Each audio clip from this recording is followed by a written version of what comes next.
Hi guys, I wanted to talk to you today about icing consistency.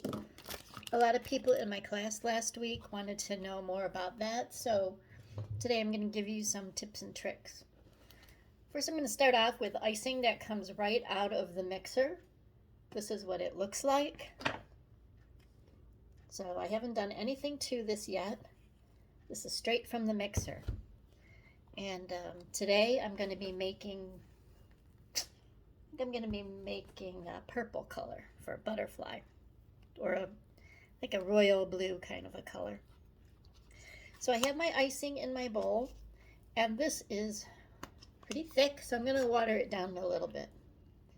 And I'm going to make it into a detailed consistency first.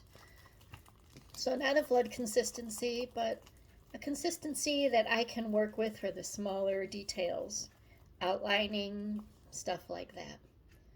So you want to make it so it just has a curl, which that has just curled. I don't know if I get there, you see it. They call that like the ice cream curl. So that's a good consistency to do some details with. But we got to add some color to that, so we'll see how this goes. I'm going to start off with a royal blue color.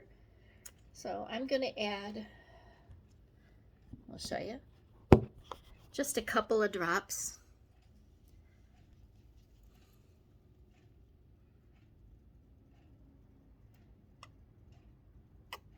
So they can come out here.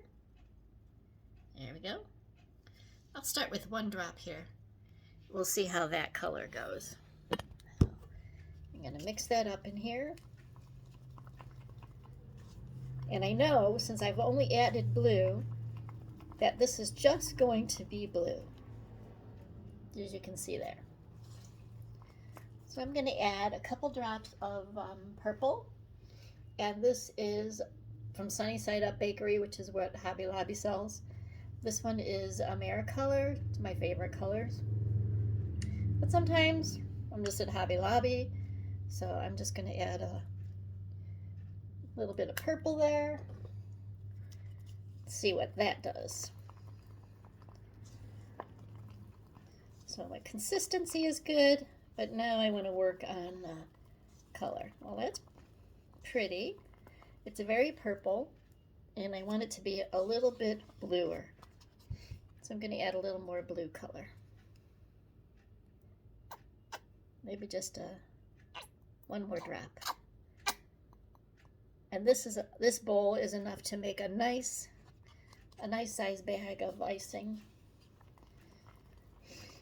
Which, depending on how big your cookie is, you can't really see how many cookies that's going to color, because it really depends on how big your cookies are. My butterfly cookie is not a very big cookie, so it might not take too long. Still too purple for me. I'm going to add just another drop of the blue. This one is getting down there, empty-wise.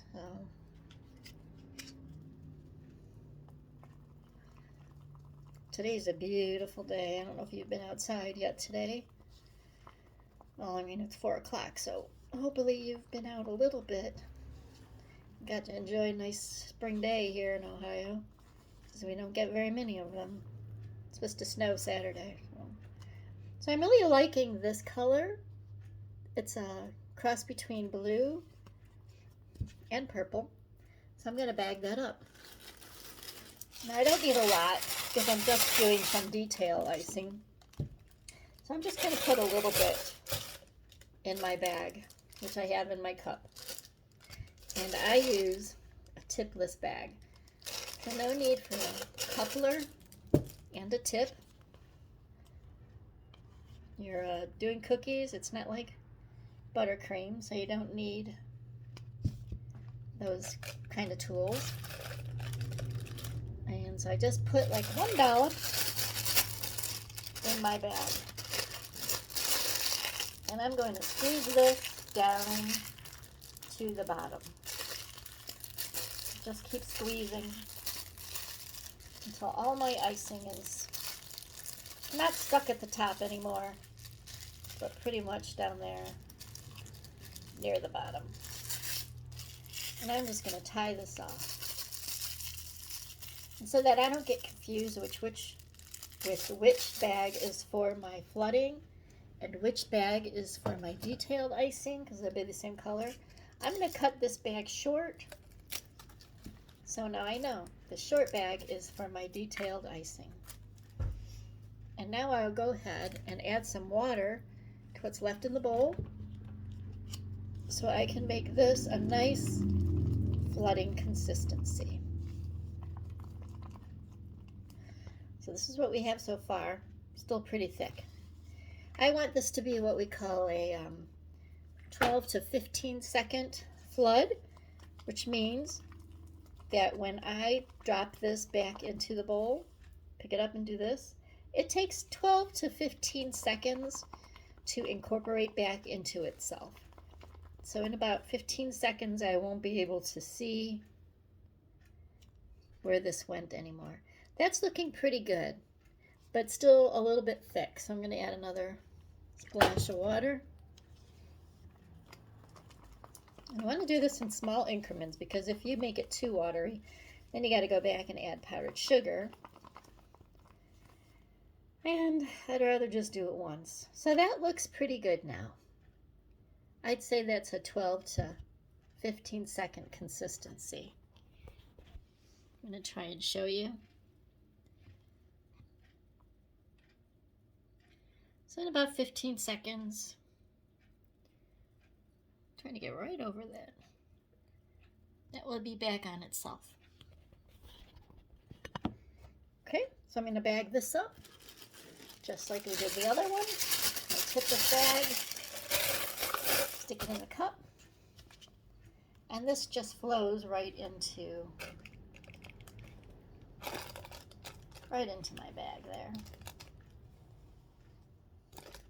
So this is pretty good. I like this consistency. I think I'll be able to work pretty good with that.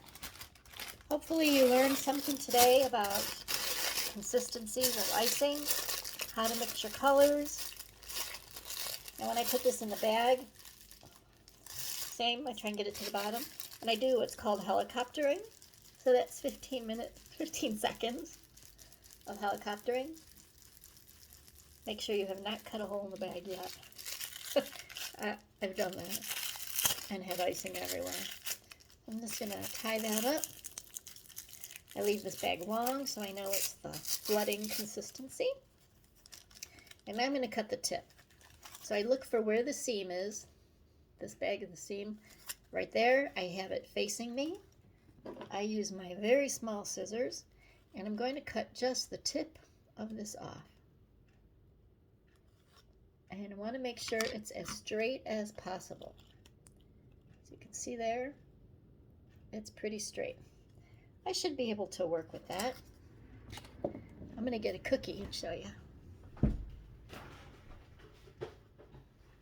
Here's my butterfly. Let's see if I can get this going here so I can show you all. Okay, got my flood consistency. Now some people outline with a detailed consistency and then they flood, but I like to use all one consistency to flood and detail. And I'm going to make this a more of a whimsical looking butterfly. So I'm doing it like this. And now I can go ahead and flood. And you can see that it just melts right into itself within about 15 seconds. I'll do this whole butterfly so you can see what I'm doing.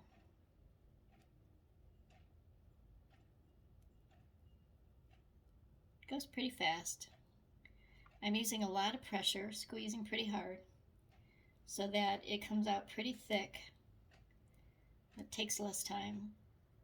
When you're just doing the outlining, you hardly have to squeeze because you just want a thin line for that.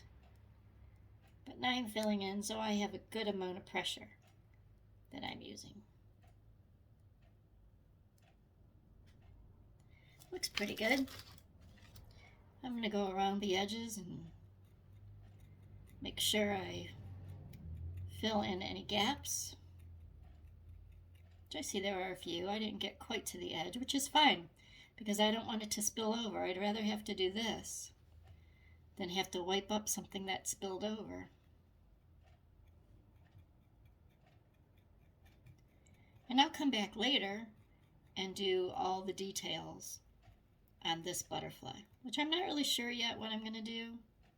I just know that I knew I wanted a purpley-ish butterfly. There you have it.